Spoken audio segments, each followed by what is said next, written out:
பள்ளிவாசலை மையமாக கொண்ட மஹல்லா ஜமாத் கட்டுப்பாட்டை காப்பாற்ற சங்கைக்குரிய உலமா பெருமக்கள், காஜிகள், இமாம்களின் கண்ணியத்தை நிலைநாட்ட இந்திய யூனியன் முஸ்லிம் லீக் மஹல்லா ஜமாத் ஒருங்கிணைப்பு மாநில மாநாடு 2013 டிசம்பர் 28 சனிக்கிழமை திருச்சி உழவர் சந்தை மைதானத்தில் நடைபெறுகிறது.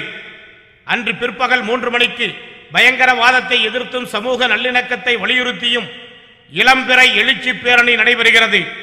அதனைத் தொடர்ந்து முன்மாதிரி மஹல்லா ஜமாத்துகளுக்கு விருதுகள் வழங்கி கௌரவிக்கப்படுகிறது.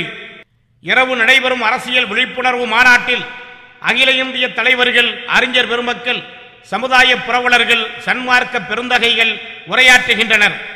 நடைபெறவுள்ள நாடாளுமன்ற தேர்தலில் மதசார்பற்ற சமூக நீதியை நிலைநாட்டும் ஜனநாயக சக்திகளே நாட்டை ஆள சூளுரை ஏற்போம். சமுதாய ஒற்றுமை காக்க புதிய சகாப்தம் படைக்க தாய் சபை இந்திய யூனியன் முஸ்லிம் லீக் அழைக்கிறது. அணிதிரண்டு வாரீர்.